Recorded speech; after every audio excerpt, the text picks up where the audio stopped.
This is from Children of Time, and it's on Zoe Heriot, entitled Zoe Heriot, Space Librarian. Thank you. This is Bayla, who wants to be reading along with me. Found in a file in the TARDIS. I have memorized a third of the parapsychology library on the wheel so far. This has made the process of retrieving information when needed much faster. The indexing system the designers used in organizing collection was highly inefficient. My eclectic memory allows me to cross-reference related material that the original librarian missed. My colleagues also rely on me for calculations, so I can only work on memorizing between their projects. I don't think they realize how valuable some of the material in the library actually is. It seems to me that some projects have been done before. There seems to be references to similar experiments in some of the papers I've memorized so far. Unfortunately, whoever added those papers, into the collection, if they were added, didn't put them under an obvious term. I only hope I can find the right indexing term to locate them. I have been adding additional subject terms items while moving through the collection, but there are times when I feel a better classification system is what is really needed here. Now I've been asked to look after a new arrival, Jamie McCrimmon. And skips ahead. The Goldens had a learning hall set up with primitive computers. I barely had a chance to see how the information people on those computers was set up, or indeed how those computers taught anything, before the Crotons noticed and started testing me.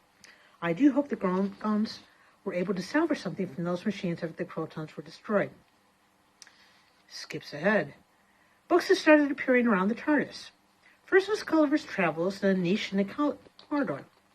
Then it was a 3-volume set of the collected Crocker strips. I hadn't known that anybody collected the strip cartoons of the hourly telepress.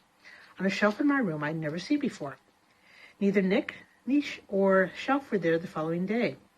The books had also vanished. Doctor, where did this come from? I finally asked the day I found Basic Computer Design leaning against the bottom of the coat tree. Where did what come from? He asked as he peered at a spot on the console. This! I waved Basic Computer Design at him. Well, the library, of course. I glanced back at the book.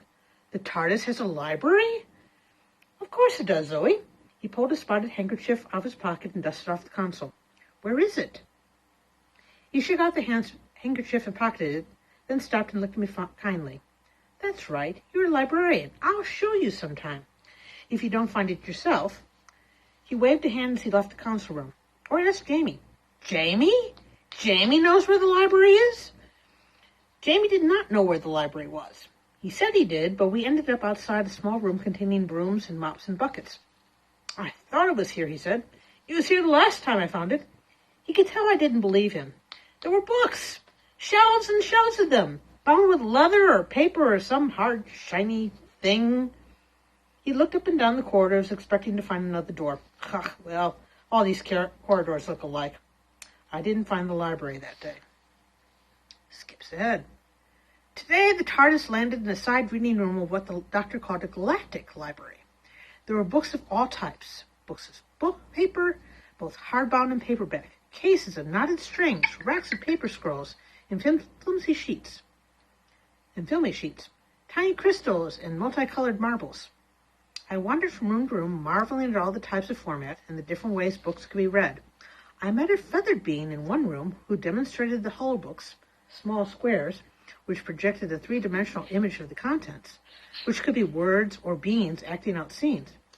This is amazing, I said. How can a collection like this be organized? The dark eyes widened and the beak seemed to smile. Ha, you must be a librarian like myself. Only librarians think thus. Our discussion was interrupted when Jamie thought he was being attacked by a hollow book in another room and destroyed a few shelves, defended himself. Yes, I know. The doctor appeared as we pulled Jamie out of the fallen shelving. And then both Jamie and the doctor were accused of stealing a page from a book. I defended them, saying that they didn't need to when I could remember whatever they needed for them. My new friend believed me, so we weren't barred from the library, which would have been difficult since while the TARDIS was inside. Jamie then decided we had to find the actual thief. Skip sent to another section. I found the TARDIS library. It is messy and badly organized. I have tried to put in some order, but I suspect the doctor keeps moving books when I leave, since the books don't stay where I put them. I should have to talk to you about this. And that is part of my entry. Thank you.